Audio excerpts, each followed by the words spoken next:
At 72 years old, I've been living independently in my home for 40 years.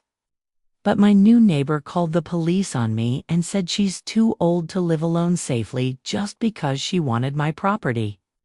When the officers arrived at my door, I couldn't believe someone could be so cruel and manipulative.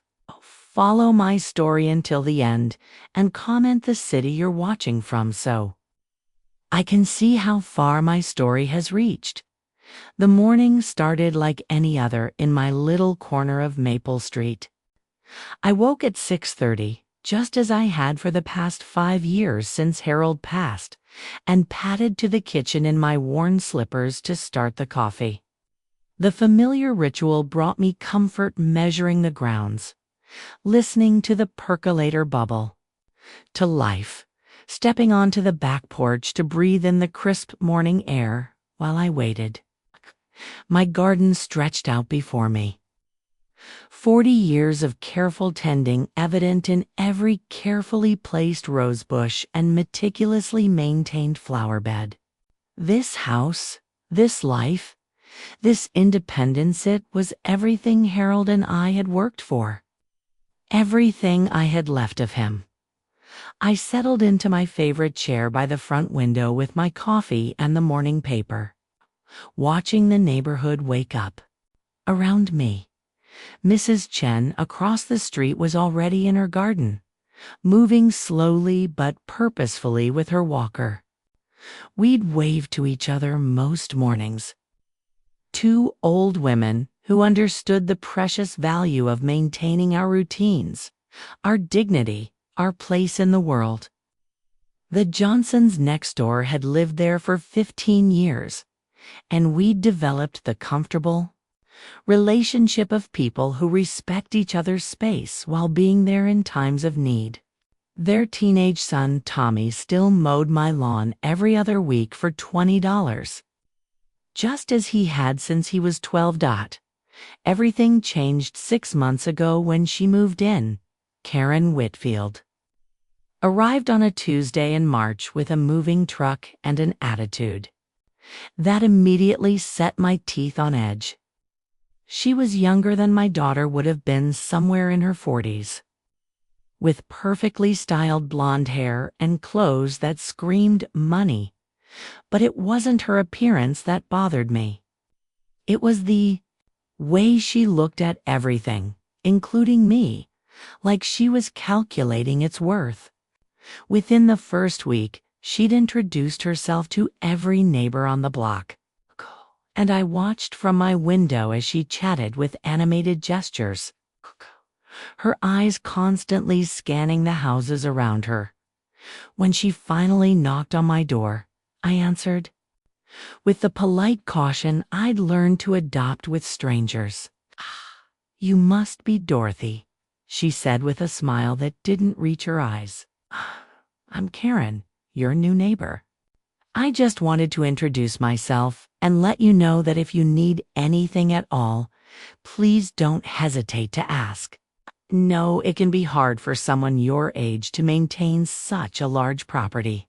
Something about the way she emphasized your age made my spine stiffen. "I've been maintaining this property just fine for 40 years, dear. But thank you for the offer." Her smile flickered for just a moment. Of course, of course, of course, of course. I just meant that if you ever need help with the heavier work, or if you're thinking about downsizing, I'd be happy to help. I actually work in real estate, so I know how overwhelming these decisions can be for seniors. I hadn't mentioned anything about making decisions, but I kept my voice level. I'm not planning on going anywhere. This is my home. Naturally, well, the offer stands. Beautiful property, by the way. Such potential. Potential. The word lingered in the air between us like a thread I couldn't quite identify. After she left, I stood at my front door for a long time, watching her walk back to her house. Something cold settling in my chest that had nothing to do with the March wind. The helpful overtures started immediately.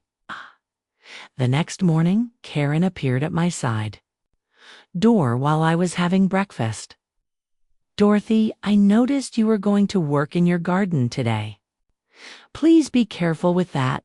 Later at our age, we have to be so much more cautious about falls. Our age." She was probably 25 years younger than me, and I'd been using the same stepladder to tend my climbing roses for 2 decades without incident. "I appreciate your concern, but I'm quite capable." "Sure you are, but why take the risk? I could easily trim those higher branches for you. It's no trouble at all." The presumption took my breath away. Those roses were Harold's favorite variety, and I'd been tending them since before she was born. "That's very kind, but I prefer to do my own garden work." She lingered, watching me gather my tools. "You know, Dorothy, I've been thinking this is such a large property for one person to manage. Have you ever considered that it might be time to think about something smaller, more manageable?" There it was again, that calculating look, as if she were measuring my yard in her mind. "I manage just fine, thank you." "Of course you do. I just worry about you out here alone. What if something happened? What if you fell and no one was around to help?"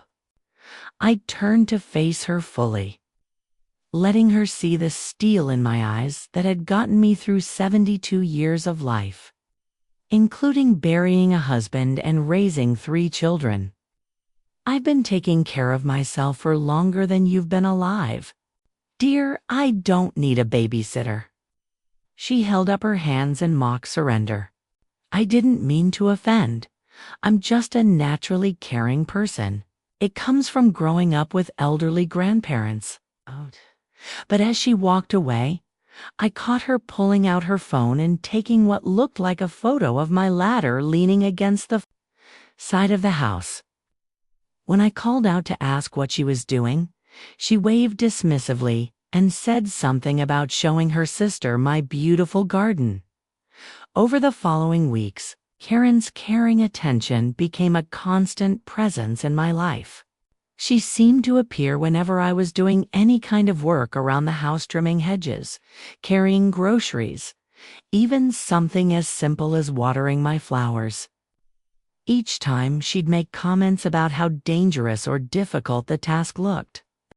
For someone my age, often accompanied by the subtle click of her phone camera. "Dorothy, should you really be lifting those heavy bags?" She'd ask when I brought groceries from my car. "What if you hurt your back? Is it safe for you to be using that hose?" She'd wonder aloud when I watered my garden. "The ground gets so slippery. Are you sure you should be driving in this weather?" She'd question when I backed out of my driveway on a perfectly clear day. The worst part wasn't the questions themselves, it was the way she asked them, with this tone of exaggerated concern that made me feel like a child being scolded. And always, there was that phone in her hand, documenting my every move as if she were building some kind of case against my competence. I tried to ignore her, but Karen had a way of making herself impossible to avoid. She'd time her own activities to coincide with mine, appearing in her yard whenever I stepped outside. She'd call out greetings that sounded friendly to anyone overhearing but carried undertones that set my teeth on edge. "How are you feeling today, Dorothy? You looked a little unsteady yesterday when you were getting your mail." I hadn't been unsteady. I'd paused to chat with the mailman about his new granddaughter. But apparently Karen had been watching from her window and had interpreted my brief stop as confusion or weakness. The invasiveness escalated when she started involving other people in her campaign of concern. I came home from my weekly library visit to find her chatting with Mrs. Peterson, who lived 3 houses down. "I'm just so worried about Dorothy," Karen was saying, her voice carrying just far enough for me to hear as I got out of my car. "She seems to be struggling with some basic tasks. Yesterday, I saw her standing in her driveway for 10 minutes, looking confused about something." Mrs. Peterson, who barely knew me beyond polite waves, nodded sympathetically. "It's so hard when they start to decline. My mother went through the same thing." I wanted to march over and explain that I'd been waiting for the upstruck to deliver a package, but something held me back.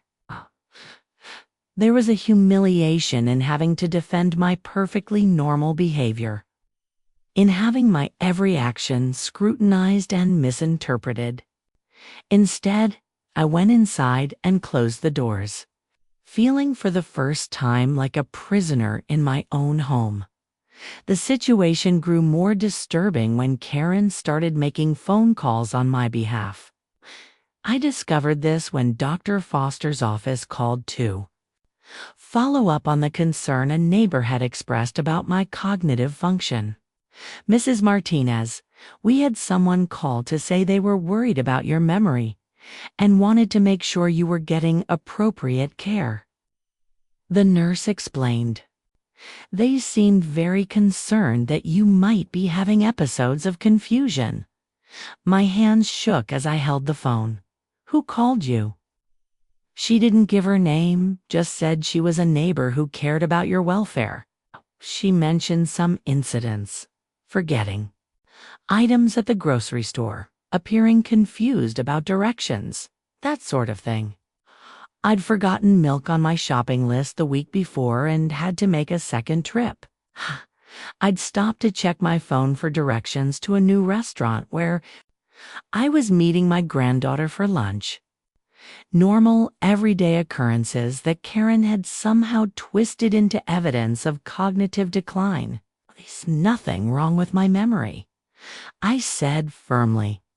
"And I'd like to know who you allow to call and make claims about your patients without their knowledge or consent." The nurse apologized profusely, but the damage was done. I hung up the phone and sank into Harold's old chair, feeling violated in a way I couldn't quite articulate.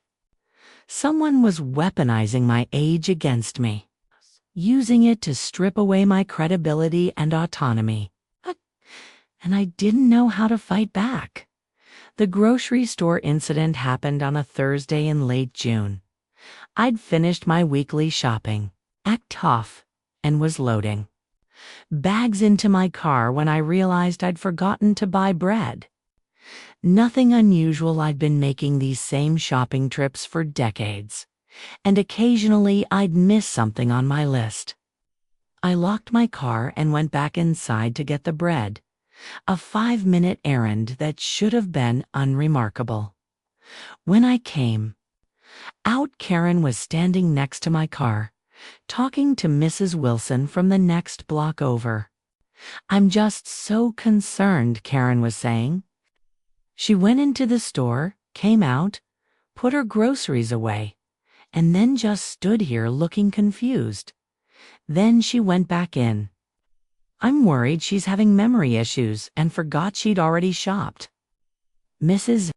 Wilson looked at me with a mixture of pity and discomfort as I approached. "Dorothy, dear, are you feeling all right?" The humiliation burned in my chest. "I forgot to buy bread. I went back to get bread." "That's not a sign of memory loss. It's a sign of an incomplete shopping list." Karen's face arranged itself into an expression of concerned sympathy. "Of course, Dorothy. Just worry when I see patterns, you know?" Last week you made 2 trips to the post office in one day, and yesterday you drove to the bank and then sat in your car for 15 minutes before going in. I had 2 different errands at the post office, I said, my voice rising despite my efforts to stay calm. Oh. And I was early for my appointment at the bank, so I waited in my car until it was time. These are normal things that normal people do every day. I'm not saying they're not normal, Karen said with that maddening tone of false patience. I'm just saying that when you're living alone at your age, sometimes patterns can be concerning. Maybe it would help to have someone check on you more regularly. Mrs. Wilson nodded uncertainly, clearly uncomfortable with the situation but not sure how to extract herself. Well, I should get going. Dorothy, you take care of yourself. After she left, Karen and I stood alone in the parking lot, the July heat shimmering off the asphalt between us. What do you want from me? I asked finally. I want what's best for you, Dorothy. I want you to be safe and cared for. What you want is my property.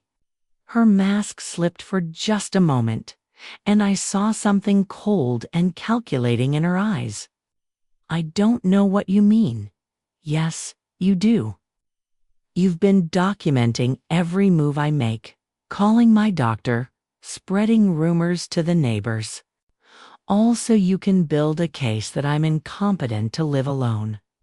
The question is, why? She was quiet for a long moment, then seemed to come to some kind of decision. Dorothy, you're going to have to face reality eventually. You're 72 years old, living alone in a house that's too big for you. Trying to maintain a property that's beyond your physical capabilities. It's not sustainable. That's my decision to make, not yours. Is it? What happens when you have a fall and no one finds you for days?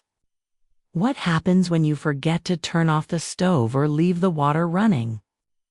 What happens when you get confused, driving and cause an accident?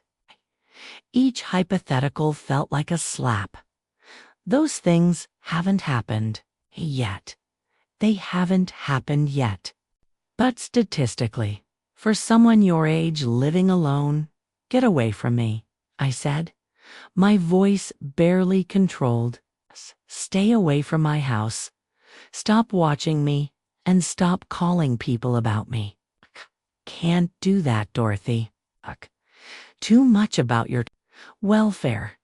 As I drove home, my hands shaking on the steering wheel, I realized that Karen had never once asked me what I wanted. She'd appointed herself the arbiter of my capabilities, the judge of my future, without any regard for my own feelings or desires. She spoke about my welfare as if I were a child or an animal, incapable of making my own decisions about my own life. That night, I called my granddaughter Sarah in Phoenix. Grandma, you sound upset. What's wrong? I told her everything. Surveillance, the phone calls to my doctor, the constant implications that I was too old and incompetent to live alone. Sarah listened without interrupting, and I could hear her social worker training kick in as she asked careful questions about specific incidents. Grandma, what you're describing sounds like a pattern of harassment designed to undermine your confidence and independence. Has she ever mentioned wanting to buy your house?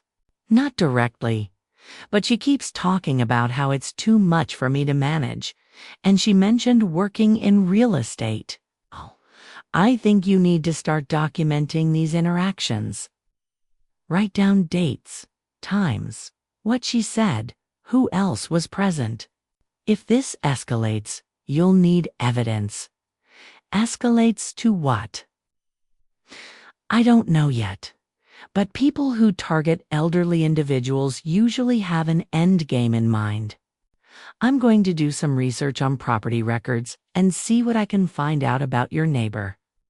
After we hung up, I sat in Harold's chair and looked around the living room where we'd celebrated 40 Christmases, where I'd rocked my children and grandchildren, where I'd grieved his loss and slowly learned to live alone.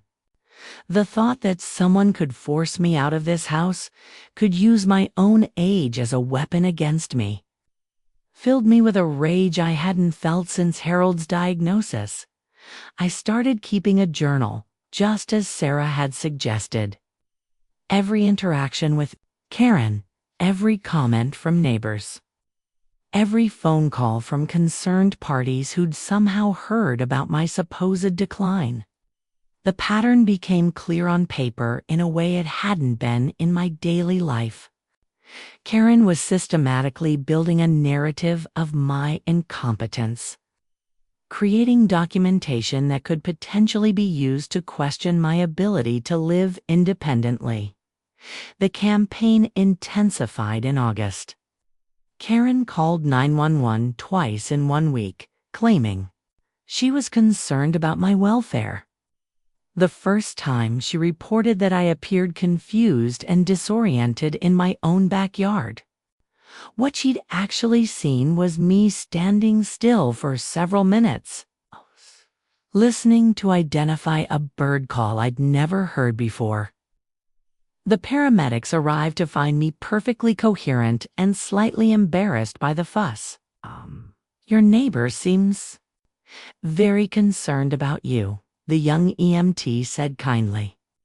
She mentioned you've been having some episodes of confusion.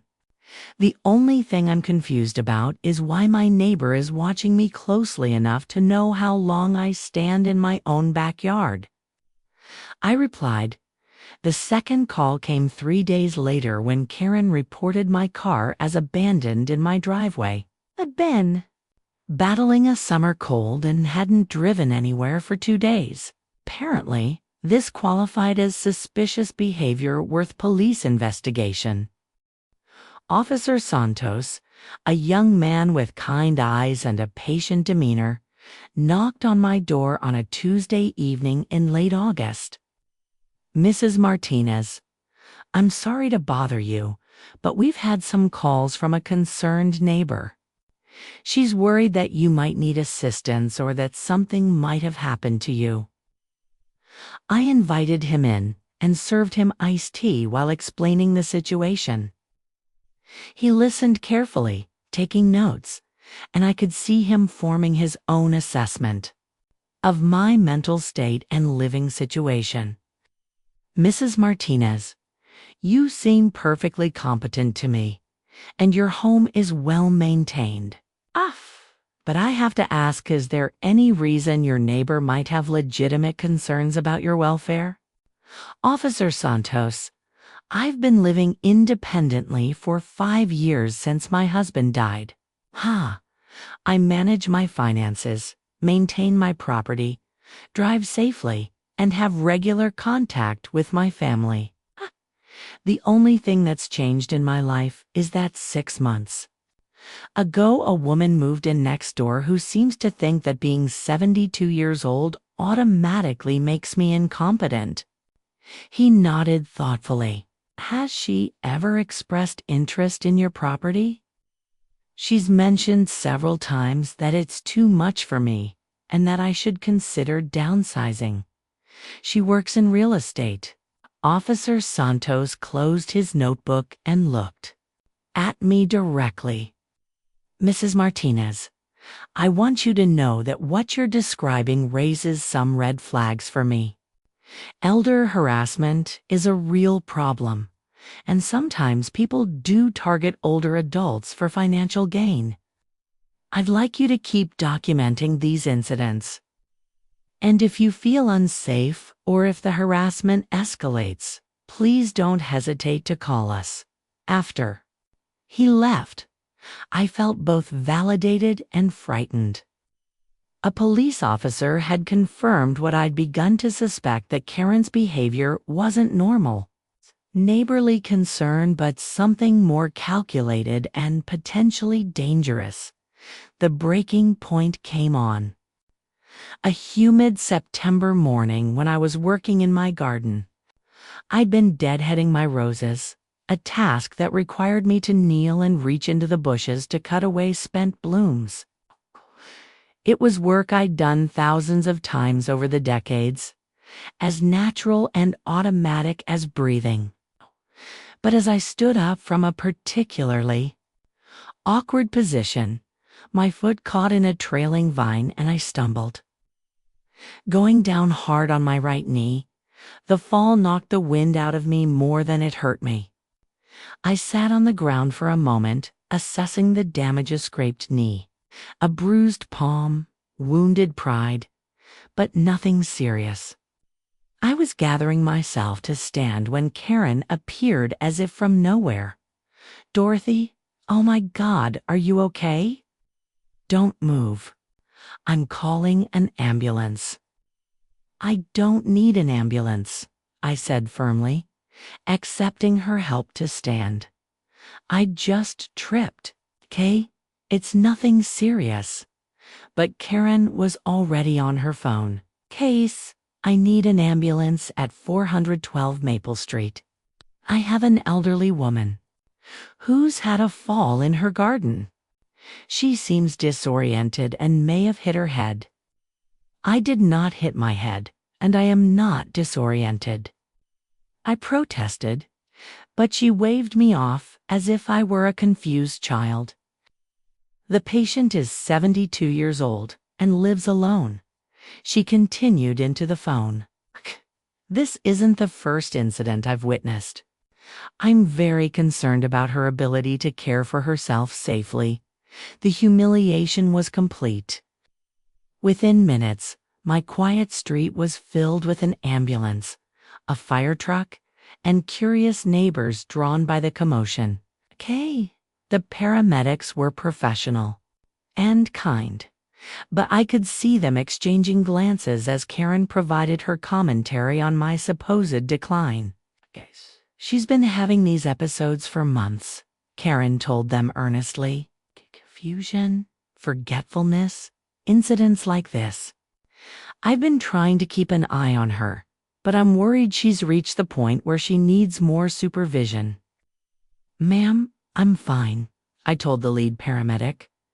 "One tripped on a vine and fell. It happens to people of all ages." Checked my blood pressure, examined my scraped knee, and asked routine questions about my mental state and living situation.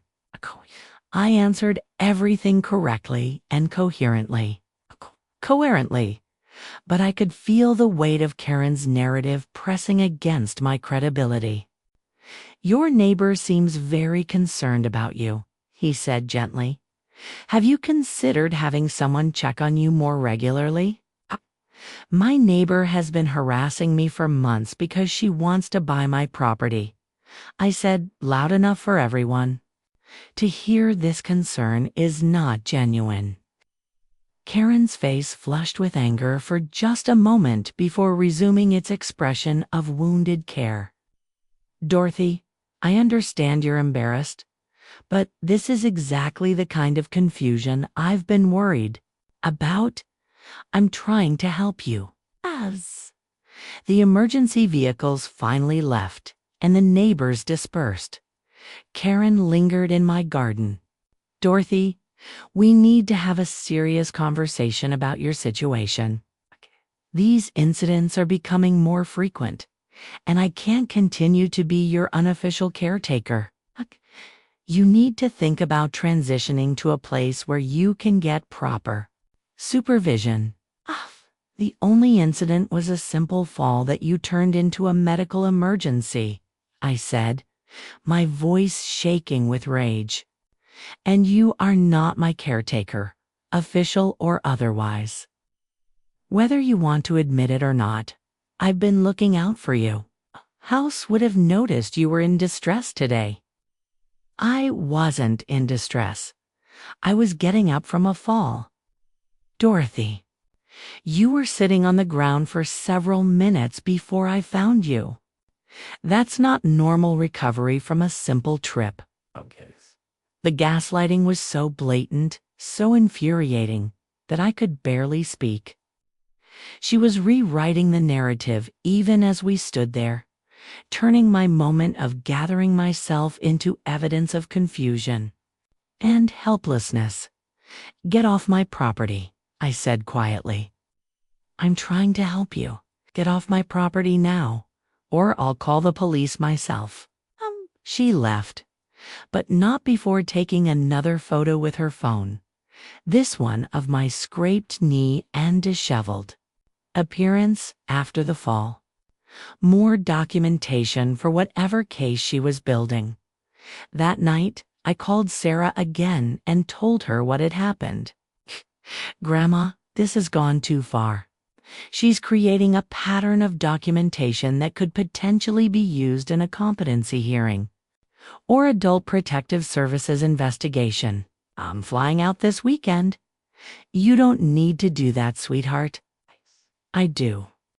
What you're describing is elder abuse, and it's my professional responsibility as well as my personal obligation to help you address it." Sarah arrived on a Friday evening, and I felt stronger just having her in the house. At 34, she had inherited my stubborn streak along with her social work training, and I could see her assessing the situation with professional eyes. "Grandma, I've been doing some research on your neighbor.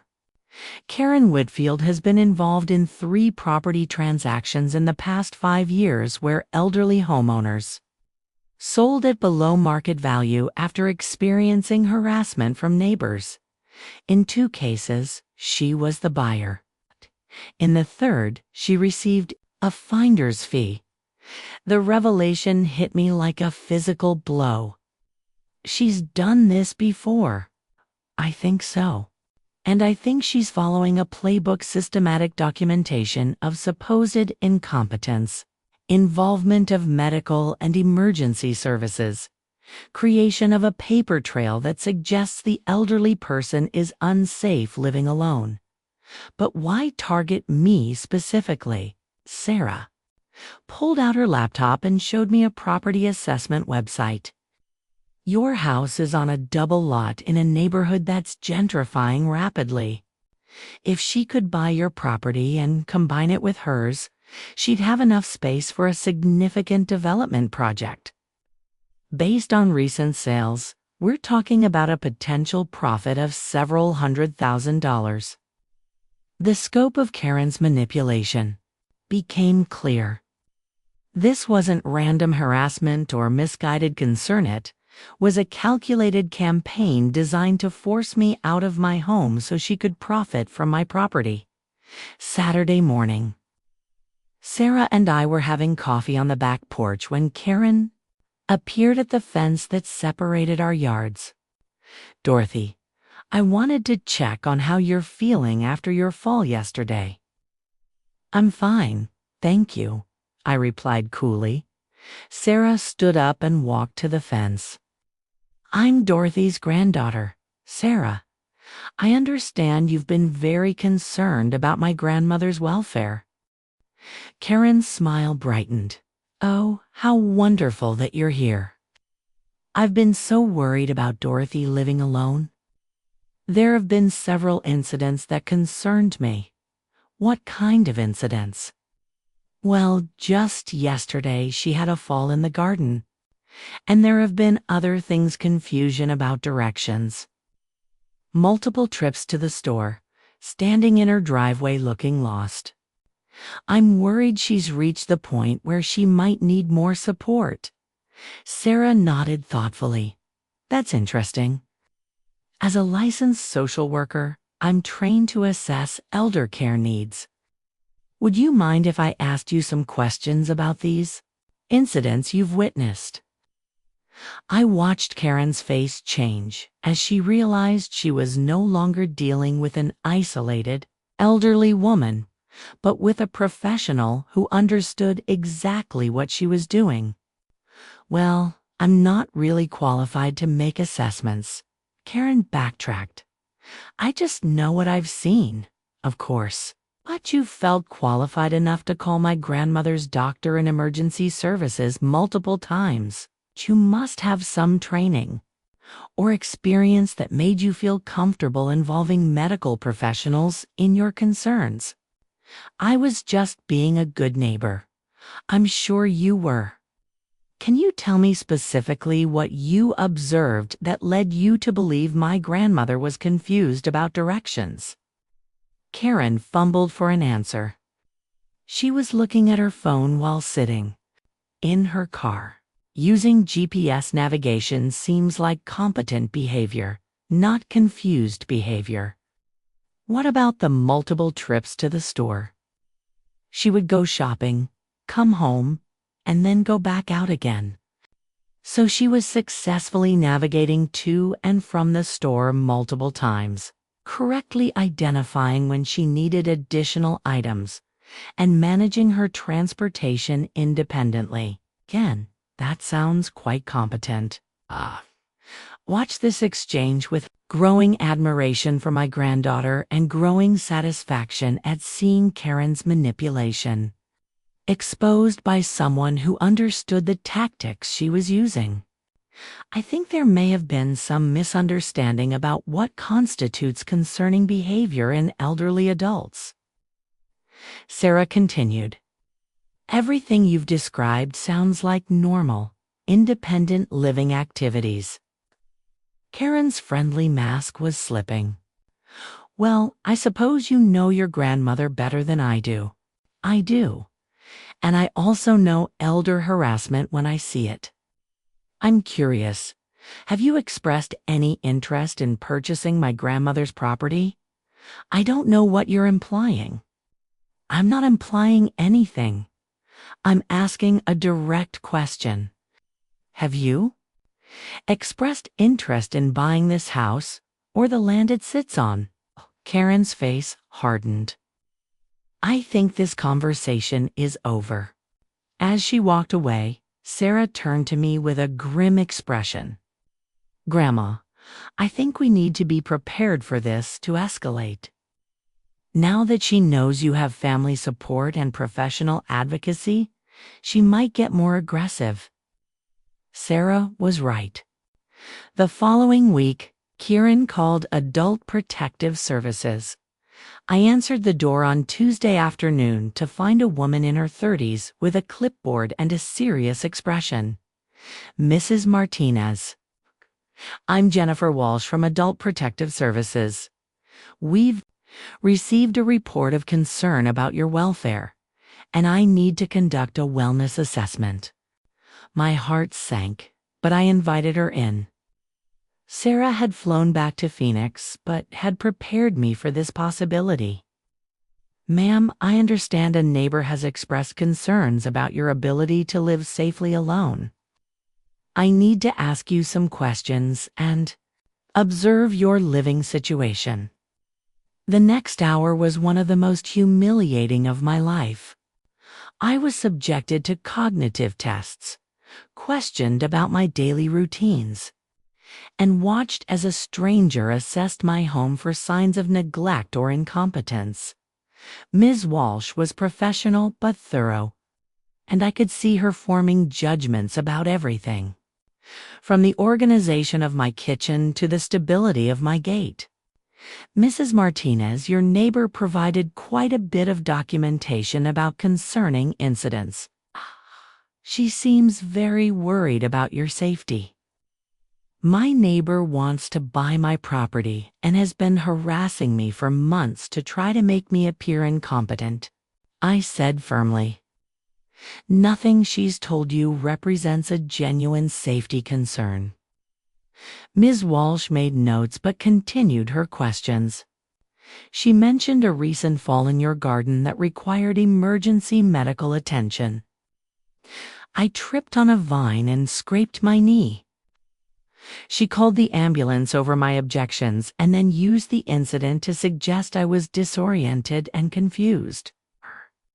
They're family members who can speak to your level of functioning. I gave her Sarah's contact information and watched as she stepped outside to make the call. Through my front window, I could see Karen watching from her yard, her phone in her hand as always.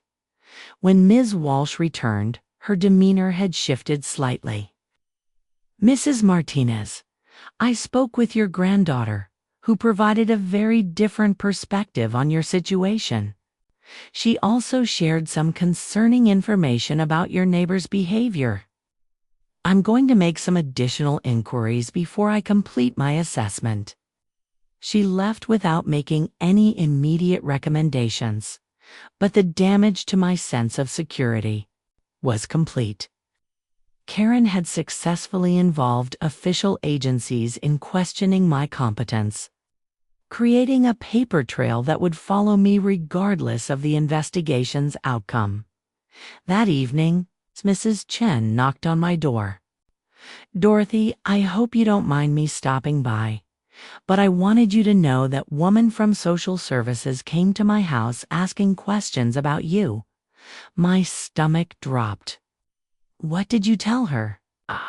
"I told her the truth, that you're one of the most capable people on this street, and that your neighbor has been behaving very strangely for months. I also told her I've been watching Karen take pictures of you and time your activities like she's conducting surveillance." "You've seen her doing that?" "Honey, I may be 78, but my eyes work fine. That woman has been stalking you systematically. She sits in her car and watches your house. She times your errands. She takes pictures when you do yard work. It's not normal behavior." Mrs. Chen's validation meant more to me than I could express. For months, I'd been questioning my own perceptions, wondering if I was being paranoid or oversensitive. Having a witness confirm Karen's behavior gave me back some confidence in my own judgment. "Mrs. Chen, would you be willing to document what you've observed? My granddaughter thinks I might need evidence if this situation gets worse." "Of course, dear. I've been keeping notes since April because the whole thing made me so uncomfortable." The next morning, I was startled by a knock at my door at 7:30. Officer Santos stood on my porch with another officer I didn't recognize. "Mrs. Martinez, I'm sorry to disturb you so early, but we need to ask you some questions.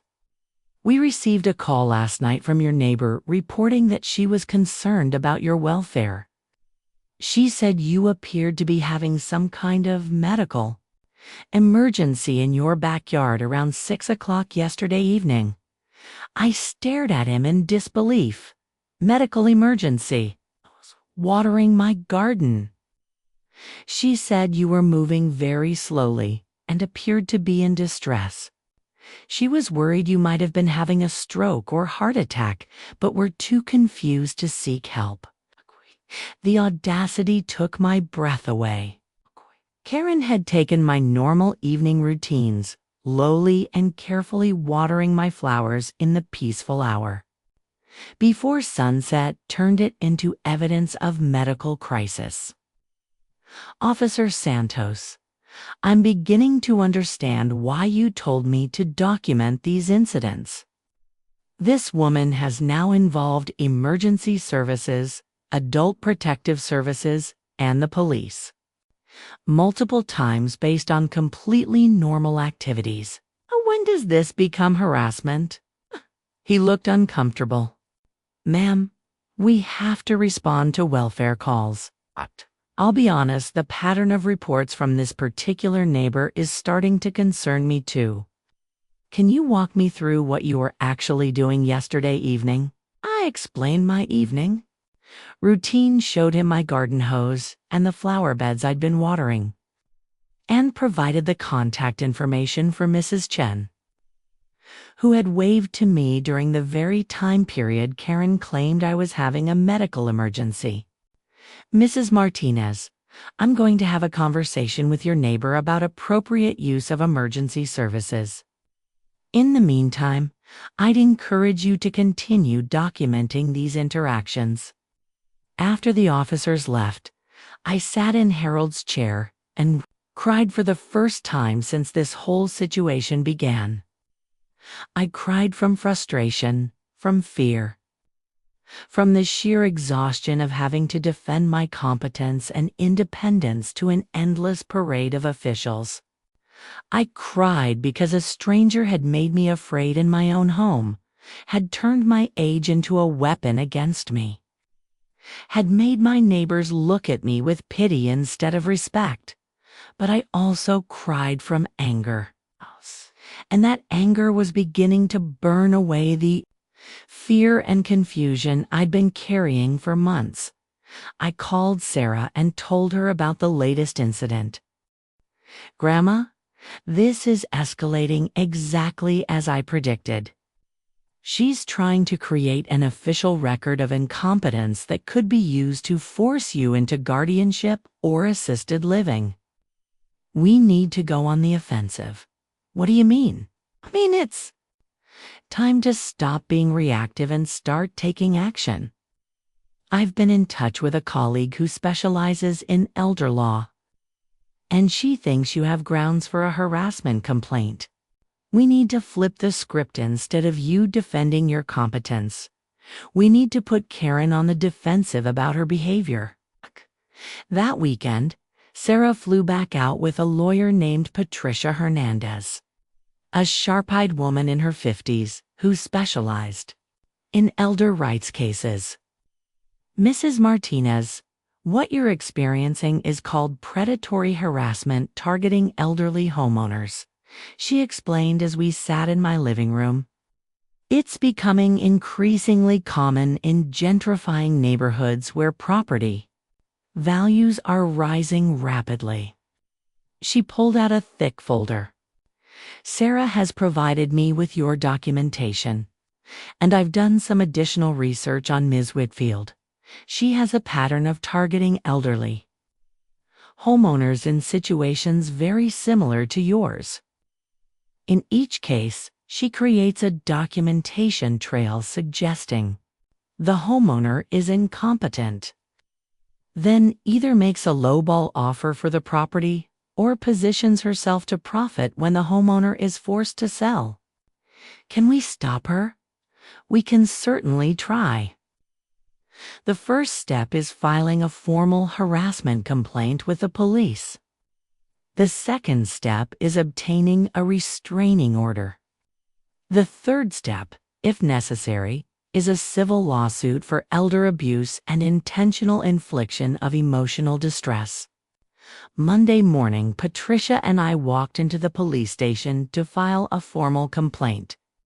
Officer Santos took our statement and reviewed the evidence we'd compiled, months of documented incidents, witness statements from Mrs. Chen and other neighbors' records of Karen's calls to medical and social services, and the research Patricia had done on Karen's previous activities.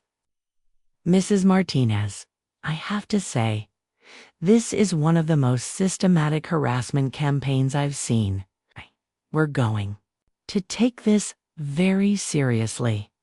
That afternoon, Karen was served with both a harassment complaint and a temporary restraining order. She was prohibited from contacting me directly, from entering my property, from taking photographs of me or my home, and from making false reports to emergency or social services. I watched from my front window as the officer handed her the papers. For the first time in months, Karen looked scared instead of smugly confident.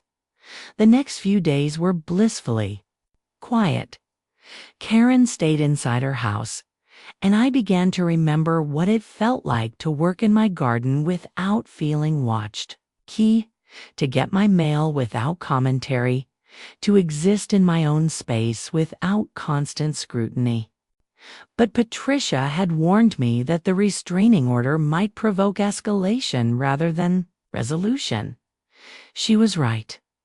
On Thursday morning, I discovered that someone had called the city building inspector, claiming that my property had numerous code violations that posed safety hazards to the neighborhood. The inspector, a tired-looking man named Rodriguez, arrived with a clipboard and an apologetic demeanor. "Ma'am, I'm sorry to bother you, but we received a complaint about potential structural issues with your home." The caller claimed there were concerns about electrical problems, plumbing issues, and general maintenance that might affect neighboring properties. I spent 2 hours walking through my house with Mr. Rodriguez as he checked outlets, examined my plumbing, and assessed the general condition of my 40-year-old home. Everything was in good repair, Harold, and I had always maintained the house meticulously, and I'd continued that tradition after his death. Mrs. Martinez, I have to tell you, this is one of the cleanest, best-maintained homes I've inspected this year. Whoever called this in either has very different standards or was making a false report. Did the caller give a name? They said. They were a concerned neighbor, but they didn't provide identification. However, they knew specific details about your property that suggest they've been observing it closely. After he left, I called Patricia to report the incident.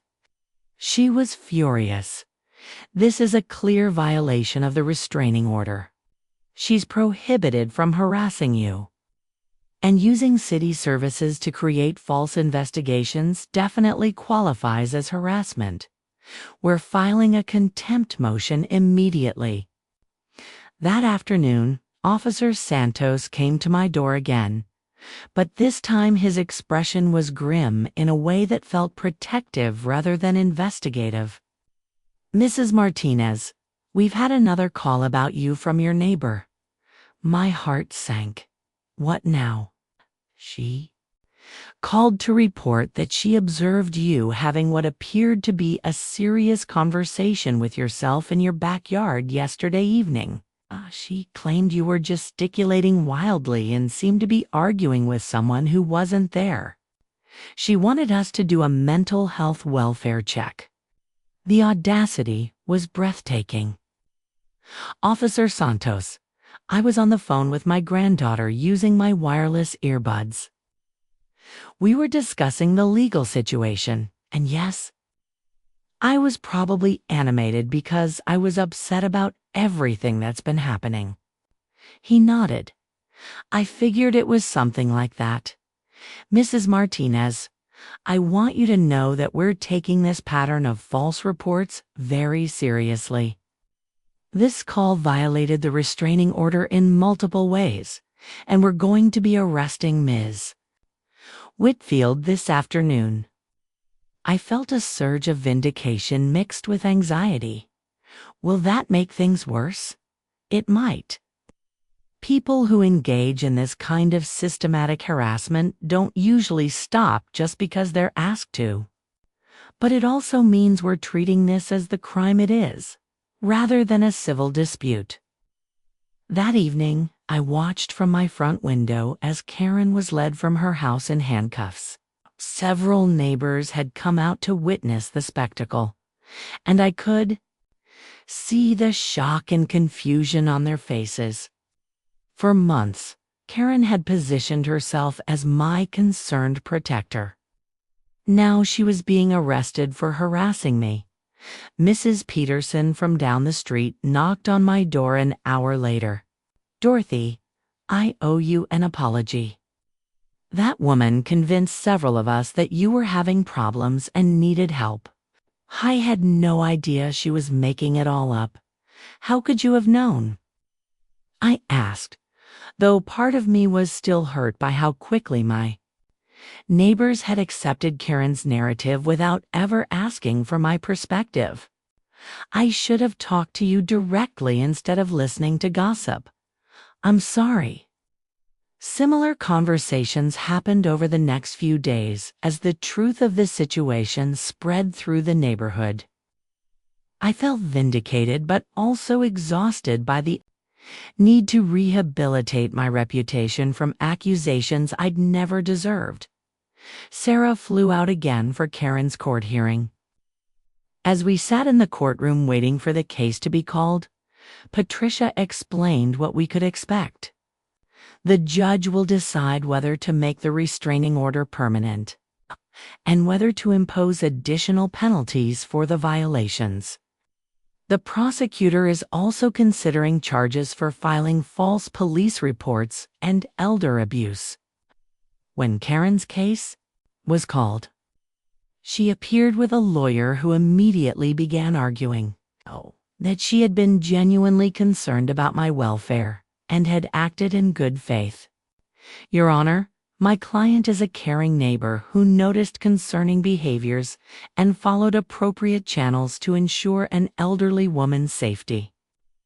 These charges are an overreaction to what amounts to a neighborly dispute. Patricia stood to respond. Your Honor, the evidence shows a systematic campaign of harassment designed to undermine Mrs. Martinez's independence and force her from her home.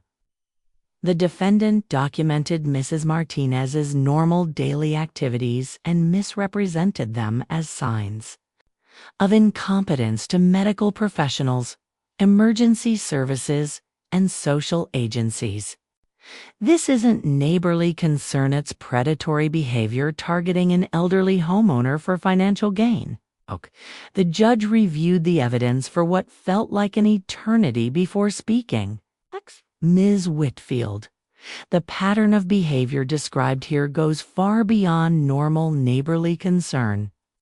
You violated a restraining order multiple times, made false reports to emergency services, and engaged in what appears to be systematic harassment of an elderly resident.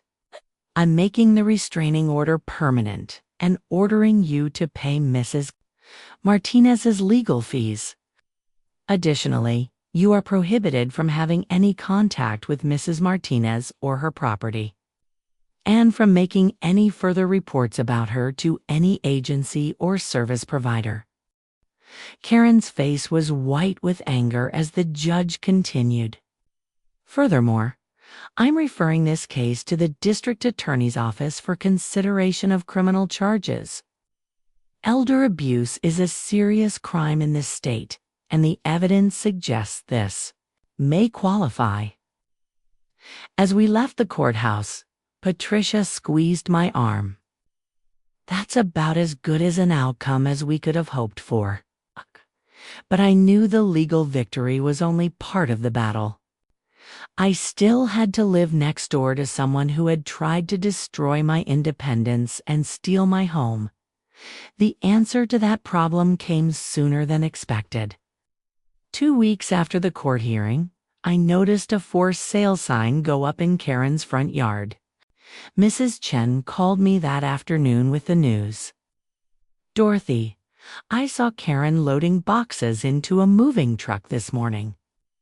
I think she's leaving. The relief was overwhelming. For 6 months, I'd lived under siege in my own home. Now, suddenly, it was over. I walked out to my garden that evening and stood among my roses, breathing in the peaceful quiet of a summer evening without surveillance, without judgment, without the constant threat of having my normal activities twisted into evidence of incompetence. Sarah called later that night. Grandma, how are you feeling? Free, I said. For the first time in months, I feel free. I'm proud of you for fighting back. A lot of people in your situation don't have the strength or resources to resist this kind of harassment. I almost didn't. There were times when I wondered if maybe she was right, if maybe I was too old to live alone safely. That's exactly what she was counting on. She wanted you to doubt yourself, to internalize her narrative about your incompetence. The fact that you didn't shows incredible strength. After we hung up, I sat in Harold's chair and thought about what I'd learned over the past 6 months. I'd learned that age could be weaponized against me, that my normal activities could be reframed as signs of decline, that my independence was more fragile than I'd realized. But I'd also learned that I was stronger than I'd known that I had. Allies I could count on, and that fighting back was not only possible but necessary. A month later, Mrs. Chen and I organized a neighborhood meeting about elder safety and rights. Nearly 20 people came, including several other elderly residents who shared their own stories of being targeted by scammers, aggressive salespeople, and well-meaning but intrusive neighbors. The thing we have to remember, I told the group, is that getting older doesn't automatically make us incompetent. Yes, we may face new challenges, but we also have decades of experience, wisdom, and problem-solving skills. Don't let anyone use your age to diminish your worth or question your capabilities. Mrs. Peterson raised her hand. Dorothy, how did you find the strength to fight back? I think if someone had done that to me, I might have just given up. I thought about her question carefully. I think it helped that I got angry instead of just scared. When I realized that Karen was trying to steal not just my house but my dignity and independence, it made me furious. And anger can be a powerful motivator if you channel it in the right direction. An elderly man named Frank, who lived 2 blocks over, nodded vigorously. That's exactly right. Someone tried to pressure my wife and me into selling our house last year, claiming the neighborhood was becoming too dangerous for old people. We almost believed them until our daughter pointed out that the person making the claims was a real estate developer. These stories reminded me that what I'd experienced wasn't unique. Elderly homeowners were being targeted across the city, across the country, by people who saw our age as a vulnerability to exploit rather than a source of wisdom and experience to respect. 3 months after, Karen moved away. New neighbors moved into her house.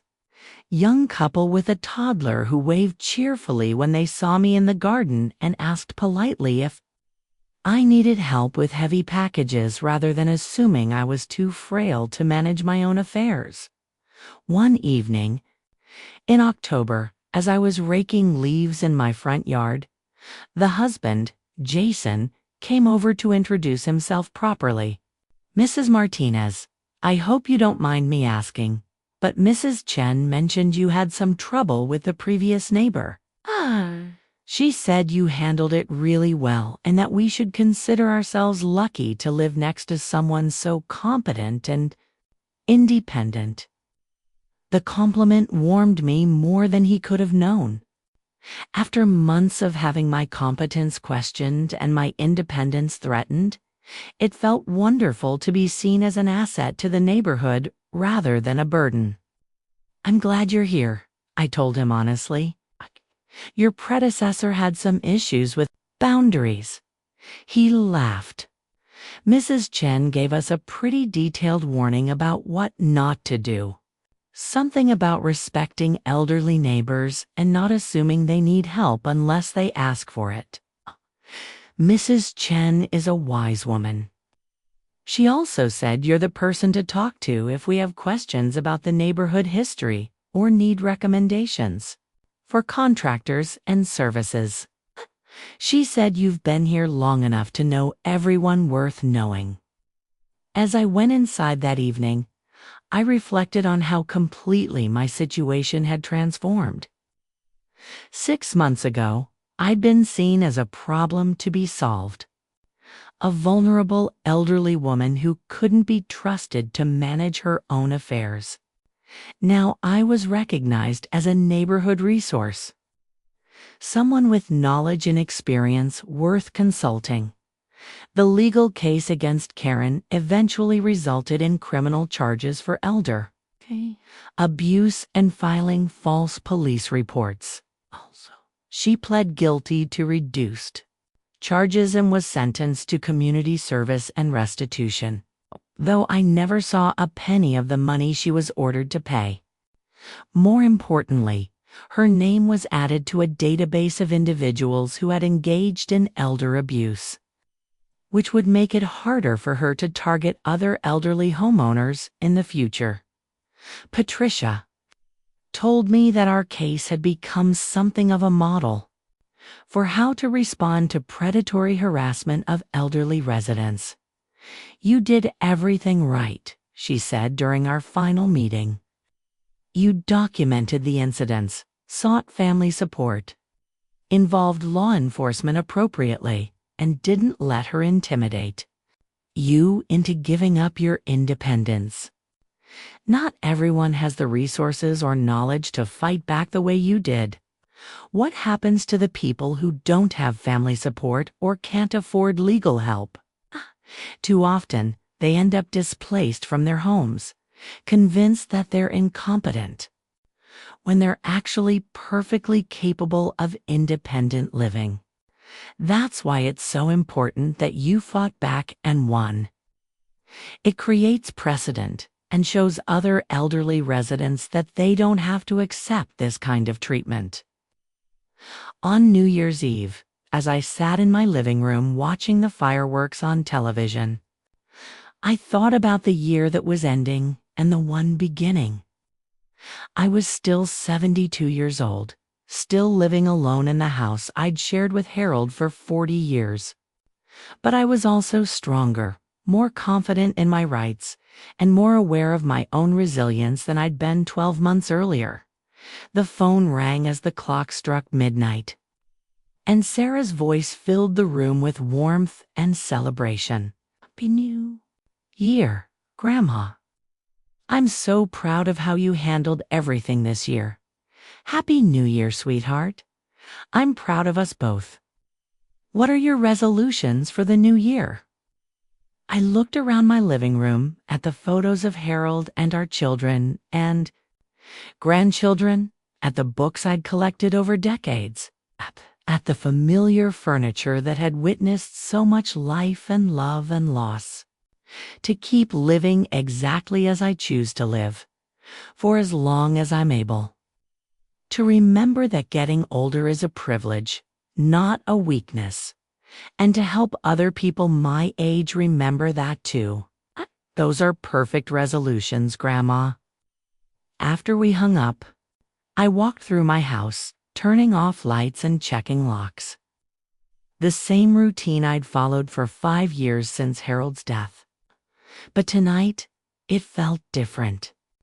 Tonight, it felt like a celebration of independence rather than a lonely ritual. I paused at the front window and looked out at Maple Street, quiet and peaceful under the streetlights. Somewhere out there were other elderly people facing their own battles for independence and dignity. Tomorrow, and for all the tomorrows I had left, I would be ready to help them fight back, because I'd learned something important over the past year. Age might change our capabilities, but it doesn't diminish our worth. We deserve to be treated with respect, to make our own decisions about our lives, and to live in our own homes for as long as we choose. And sometimes, when someone tries to take those things away from us, the most important thing we can do is refuse to let them win. I climbed the stairs to my bedroom, the same stairs I'd climbed for 40 years. In the house where Harold and I had built our life together. Tomorrow I would wake up and make my coffee and read my newspaper and tend my garden, just as I had done yesterday and the day before and the day before that. But now I would do it all with the knowledge that I had fought for my right to continue doing exactly that. And I had one dot at 72 years old. I was still learning, still growing, still capable of standing up for myself and others who needed protection. I was still Dorothy Martinez, Harold's widow, Sarah's grandmother, and the woman who had lived on Maple Street for 4 decades. I was still me, and that was enough. Now I'm curious about you who have followed my story to the end. Have you ever had someone use your age against you as if it were a weapon? Have you watched a neighbor or stranger try to convince others that you're too old, too frail, or too confused to make your own decisions? What would you do if someone systematically documented your normal daily activities and twisted them into evidence of incompetence? Comment below and let me know what city you're reading from, so I can see how far my story has reached. And remember, getting older doesn't mean getting weaker. Sometimes it means getting wiser about who deserves your trust and who's trying to take advantage of your experience. Age is not a disease to be cured or a problem to be solved. Independence after 70 is possible. Dignity at any age is your right. Standing up for yourself when others try to diminish you is not just possible, it's necessary. I'm living proof that you're never too old to fight back, okay? And you're never too old to win.